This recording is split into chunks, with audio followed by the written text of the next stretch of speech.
Hello everyone, आप सभी का स्वागत है हमारी इस यूट्यूब चैनल में। दोस्तों, कैसे हैं आप लोग?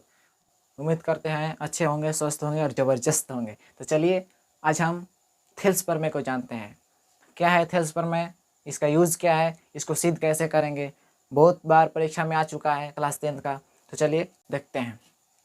देखिए, चैनल को सब्सक्राइब करो पहले। हाँ, जल्दी करो। मुझे पता है कि आप लोग नहीं करते हो, वीडियो देखते हो लेकिन सब्सक्राइब नहीं करते। ये लाल कलर का बटन है, इसे दबाओ, जल्दी दबाओ, जल्दी दबाओ, फिर मैं शुरू करूँ। दबा दो जल्दी। दबा दिया, घंटी भी दबा देना, ठीक है। देखिए थेल्सपर्मे को दोस्तों एक और नाम से जाना जाता है। उसका नाम है आधारभूत समानुपातिकता प्रमेय। आधारभूत समानुपातिकता प्रमेय। अब देखिए इसके अनुसार क्या है। देखिए किसी भी त्रिभुज के एक भुजा के समांतर कोई भी त्रिभुज हो, किसी भी त्रिभुज, कोई सा भी त्रिभुज ले लीजिए। मान लीजिए ये त्रिभुज है, मान लीजिए ये त्रिभुज है, कोई सा भी त्रिभुज, मान लीजिए ए बी और सी कोई त्रिभुज है। और किसी त्रिभुज के एक भुजा के समांतर, किसी भी त्रिभुज के, पहले इसको पढ़ लेते हैं। देखिए किसी त्रिभुज के एक भुजा के समांतर अन्य दो भुजाओं को, एक भुजा के समांतर, मान लीजिए यही भुजा है, वो इस भुजा के समांतर अन्य दो भुजाओं को प्रतिच्छेद करने के लिए एक रेखा खींची जाए, तो ये रेखा अन्य दो भुजाओं को एक ही अनुपात में विभाजित करती हैं। यानी कि BC के समांतर हम कोई अगर रेखा खींचते हैं, कोई भी हम रेखा खींचते हैं, मान लीजिए ये नाम हो गया D और E, इसका नाम हम देते हैं DE, ठीक है। D एक रेखा खींचते हैं इसके समांतर, तो ये जो रेखा होगी इन दोनों भुजाओं को समान अनुपात में बांटेगी। तो हमें सिद्ध करना है। देखिए पहले इसको लिख देते हैं जो जो दिया है। देखिए लिखेंगे, क्या लिखेंगे? दिया है, क्या दिया है भाई? देखिए दिया है कि ABC एक त्रिभुज है, ठीक है। दिया है ABC एक क्या है? त्रिभुज है, जिसमें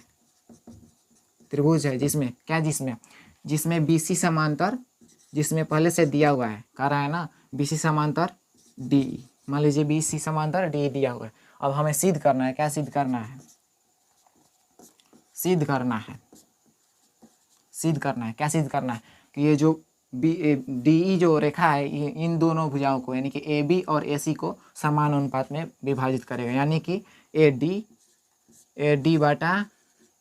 बाई DB बराबर AE बाई EC। यही सिद्ध करना है दोस्तों।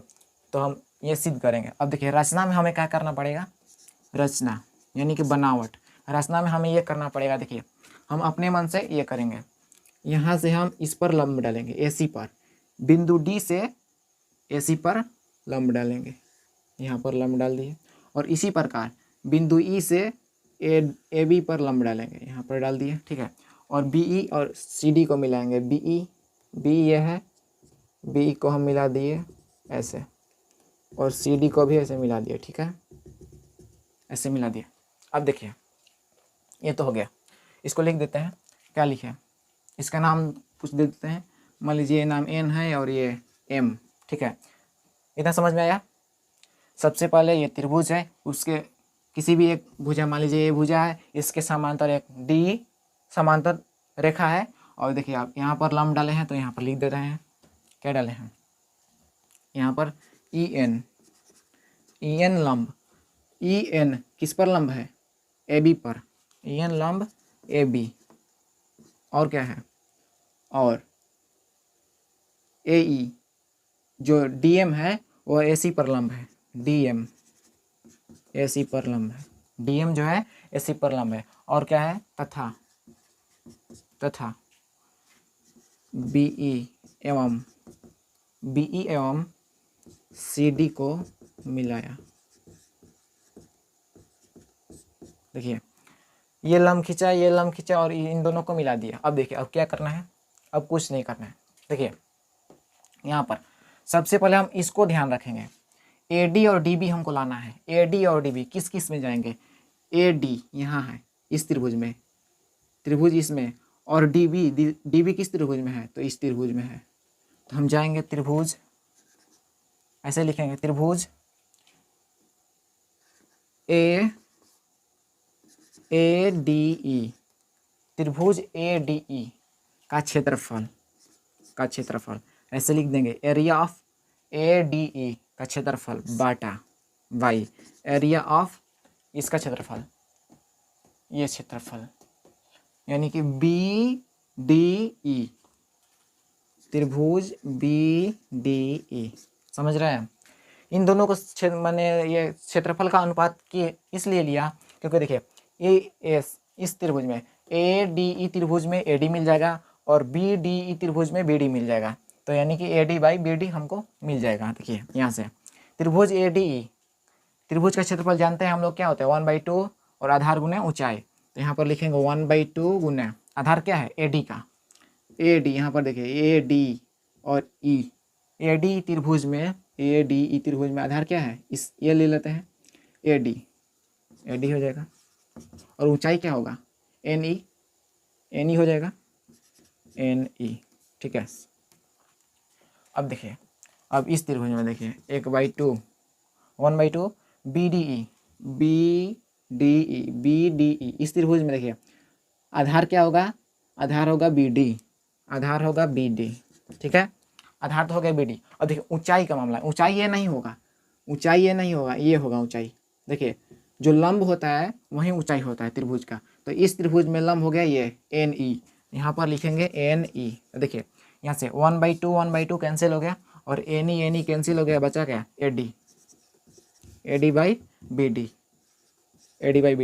इसको हम समीकरण 1 मान लेते हैं। अब देखिए, अब क्या करेंगे, अब यहाँ पर अब देखिए, अब त्रिभुज इसी प्रकार से उस साइड चलेंगे, एरिया ऑफ त्रिभुज, फिर वही लिखेंगे त्रिभुज ADE y, एरिया ऑफ त्रिभुज, इसको चेंज कर लेते हैं, एरिया ऑफ त्रिभुज देखिए ADE हो गया।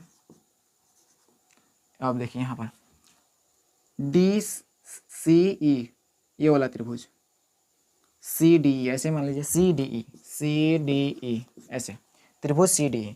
अब इन दोनों का अनुपात निकालेंगे, फिर से वही बात 1/2 आधार गुने ऊंचाई।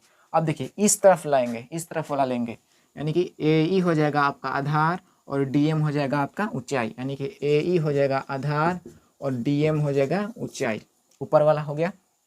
अब CDE का देखिए EC जो होगा आपका आधार हो जाएगा 1/2 EC और ऊंचाई होगा NE, ऊंचाई क्या होगा NE नहीं होगा DM होगा, ऊंचाई होगा DM। देखिए NE कब होगा, इसके लिए NE होगा, इस रेखा के लिए ये लंब होगा NE और इस रेखा के लिए ये DM लंब होगा, तो DM वाला लेंगे, लंब ही ले गए है ना, ऊंचाई लंब ही होता है ना। अब देखिए यहाँ से DM कैंसिल और 1/2 cancel, DM district magistrate cancel हो गया। अब देखिए यहाँ से आ गया AE बाई EC, समीकरण नंबर 2। अब देखिए अब क्या करना है, अब हो गया, सारा काम हो गया। अब यहाँ पर क्या लिखना है, देखिए अब ध्यान से देखिए, ये 2 समांतर रेखा है, ठीक जानते हैं। देखिए हम जानते हैं कि किसी 2 समांतर रेखा के बीच और एक ही आधार पर 2 त्रिभुज बने हो तो दोनों का क्षेत्रफल जो होता है वो बराबर होता है। यानी कि मान लीजिए ये देखिए यही त्रिभुज है, ये 2 त्रिभुज है, एक ये इसी आधार पर DE आधार पर 2 त्रिभुज है, क्या है CDE है और BDE है, ये दोनों त्रिभुज है। यहाँ पर लिखेंगे त्रिभुज CDE तथा त्रिभुज BDE क्या है, 2 समांतर रेखाएं क्या DE तथा BC के बीच एक ही आधार, क्या आधार, एक ही आधार DE क्या है, DE पर स्थित है। देखिए यहाँ से देखिए क्या है, ये त्रिभुज जो है BDE है, ध्यान से देखिए BDE ये वाला जो त्रिभुज है इसका आधार ये है, और ये वाला त्रिभुज CDE ये वाला त्रिभुज का भी आधार यही है, यानी कि दोनों का आधार सेम है और दोनों का सेम समांतर भुजा के अंदर है, तो दोनों का क्षेत्रफल बराबर होना चाहिए। क्लास 9th में हम लोग ये प्रमेय पढ़े हैं, ठीक है। तो देखिए इसलिए एरिया ऑफ त्रिभुज बी डी ई बराबर एरिया ऑफ त्रिभुज क्या सी डी ई, त्रिभुज यहाँ पर सी डी ई, यानी कि ये दोनों बराबर होगा। इसको समीकरण 3 देते हैं। देखिए अब देखिए क्या है, ये तो हो गया, दोनों बराबर होगा। अब यहाँ पर लिख दे रहे हैं समीकरण 1, 2 और 3 से, समीकरण 1, 2 और 3 से। देखिए क्या है, अगर इसमें बी डी ई और सी डी ई का क्षेत्रफल अगर बराबर आ गया तो हम बी डी ई की जगह पर हम सी डी रख सकते हैं, चूँकि बी डी ई की जगह पर सी डी रख सकते हैं, ठीक है। तो देखिए और ये भी सेम है, ऊपर वाला भी सेम है और नीचे वाला भी बराबर है, तो ये दोनों क्या होगा, बराबर होगा। अतः A D by B D बराबर यहाँ से ए ई बाई ई सी, प्रूव हो गया, प्रूव्ड, ठीक है। अब देखिए इसी प्रकार से भी सारा आ जाएगा। मान लीजिए कि देखिए अब ऐसे भी हो सकता था, मान लीजिए कि ये देखिए ये त्रिभुज है और इसके मान लीजिए ए बी सी ये त्रिभुज हो गया, और देखिए अब कह देगा कि ए बी के समांतर ये रेखा है, मान लीजिए सी डी ई है, तो यहाँ पर देखिए यहाँ पर ये होगा, यहाँ पर होगा C D by A D बराबर E C by B E, यहाँ पर ये हो जाएगा। समझ में आ रहा है? अब देखिए पुनः एक बार समझ लेते हैं, रिवीजन। देखिए अब देखिए यहाँ पर थेल्स प्रमेय है, थेल्स प्रमेय को हम समानुतिकता प्रमेय भी कहते हैं, आधारभूत समानुतिकता प्रमेय। अब देखिए यहाँ इस थेल्स प्रमेय के अनुसार क्या है कि यदि किसी त्रिभुज के एक भुजा के समांतर एक रेखा खींचा जाता है तो दो भुजाओं को बराबर अनुपात में विभाजित करता है। यहाँ तक तो ये हो गया डिफिनेट, इसका ये क्या बोलते हैं, इसका थेल्स प्रमेय क्या है वो हो गया। अब देखिए सिद्ध करना क्या है, सिद्ध करना है यही बात सिद्ध करना है, इतना बाई इतना और इतना बाई इतना सेम बराबर होगा। अब देखिए यहाँ से हम लोग लंब डाले हैं, ए बी पर लंब डाले हैं एन ई और ए सी पर लंब डाले हैं डी एम, ठीक है। अब देखिए यहाँ पर हम आए हैं ए डी ई और बी डी ई में, दोनों का हम लोग रेशियो निकाल दी है क्षेत्रफल का, तो यहाँ से A D by B D मिल गया। और इसी प्रकार से इसका ए डी ई और सी डी ई का हम लोग यहाँ पर क्षेत्रफल निकाल दे रहे हैं, तो हमको मिल जा रहा है ये क्या मिल रहा है, ए सी by E C, A E by E सी मिल रहा है। तो देखिए यहाँ तक तो है, ये दोनों मिल गया। अब हमें पता है कि दो समांतर रेखाओं के बीच अगर एक ही आधार पर दो त्रिभुज बना हो, तो दोनों त्रिभुज का क्षेत्रफल बराबर होगा। तो इस प्रकार से ये दोनों बराबर हो जा रहा है। तो यहाँ से जब दोनों बराबर होगा तो ये वाला दोनों बराबर हो गया, तो ये दोनों भी बराबर होना चाहिए, इसीलिए ये भी बराबर हो गया। यहाँ तक तो समझ में आया। अब देखिए सवाल क्या आएगा, सवाल ऐसे आता है इसमें, मान लीजिए ये त्रिभुज दिया हुआ है